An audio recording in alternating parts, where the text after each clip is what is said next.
कुरुक्षेत्र की भूमि पर 18 दिनों तक लड़े गए महाभारत के भीषण युद्ध के बारे में भला कौन नहीं जानता।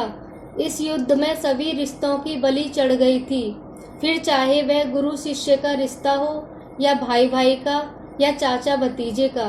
18 दिनों तक निरंतर कुरुक्षेत्र की भूमि कौरव व पांडवों की सेना के रक्त से लाल हो गई थी।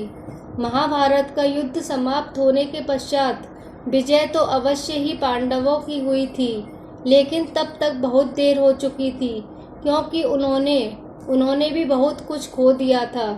युद्ध समाप्ति के कुछ समय बाद जब सभी पांडव भगवान श्री कृष्ण के साथ बैठकर युद्ध के परिणामों व प्रभावों के बारे में चर्चा कर रहे थे, तब श्री कृष्ण ने उन्हें पश्चाताप करने को कहा।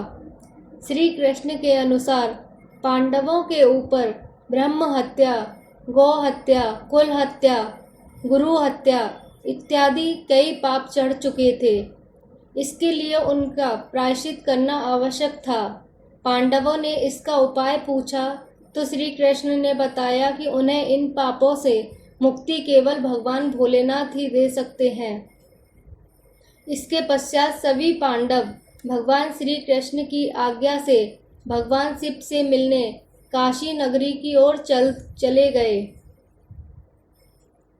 श्री कृष्ण के आदेशानुसार सभी पांडव भगवान शिव की नगरी काशी पहुँचे।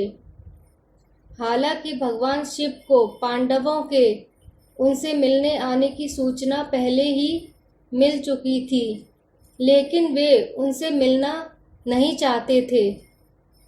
भगवान शिव पांडवों के द्वारा किए गए ब्रह्म हत्या व गौ हत्या के पाप से अत्यधिक क्रोधित थे, इसलिए वे पांडवों से बिना मिले ही वहां से चले गए। पांडवों ने काशी नगरी में भगवान शिव को हर जगह ढूंढा, लेकिन वे उन्हें नहीं मिले। इसके बाद सभी पांडव हिमालय के पहाड़ों पर बसे उत्तराखंड के गढ़वाल क्षेत्र में चले गए। भगवान शिव भी पांडवों से छुपकर यहीं आए थे। जब भगवान शिव ने पांडवों को अपने पीछे पीछे गढ़वाल क्षेत्र की ओर बढ़ते हुए देखा तो उन्होंने इसका एक उपाय निकाला। वहां पहाड़ों के बीच कई पशु घास के मैदान में चल रहे थे। भगवान शिव उन पशुओं के बीच में गए और बैल रूपी अवतार ले लिया, ताकि पांडव उन्हें पहचान न पाए।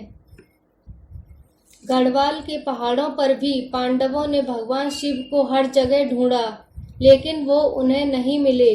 अंत में महाबली भीम को एक उपाय सूझा और उसने अपना शरीर पहाड़ों से भी बड़ा कर लिया। उसने अपना एक पैर एक पहाड़ी पर और दूसरा पैर दूसरी पहाड़ी पर टिकाया और गहनता से महादेव को ढूंढने लगा।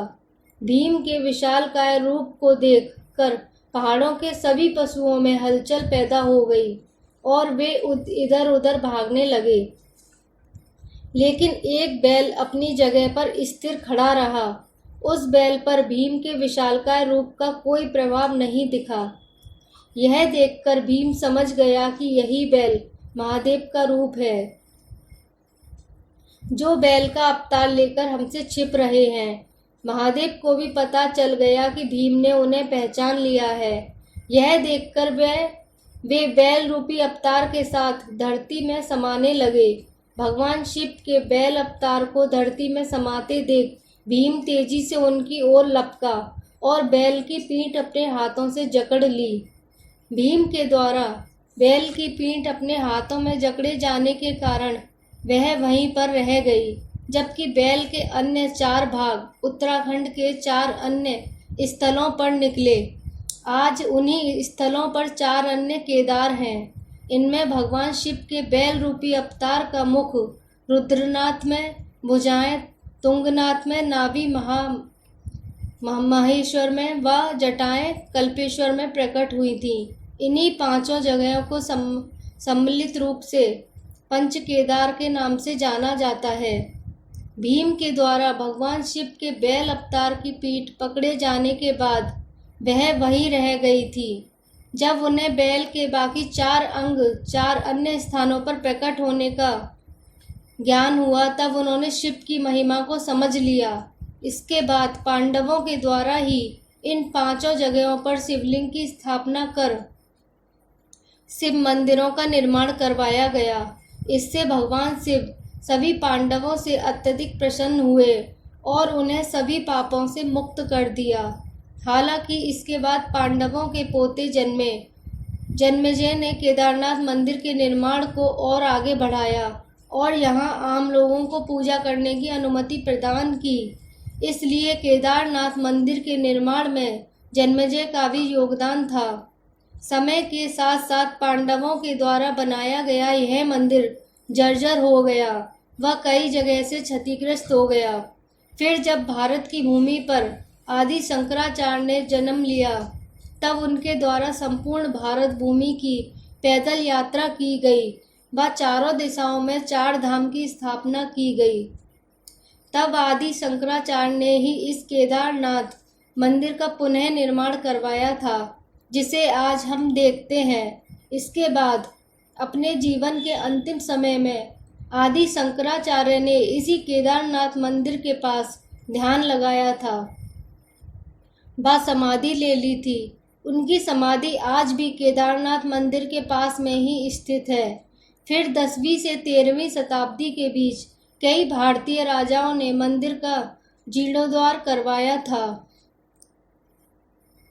दोस्तों, आपको यह पौराणिक कथा कैसी लगी कमेंट बॉक्स में ज़रूर बताएं।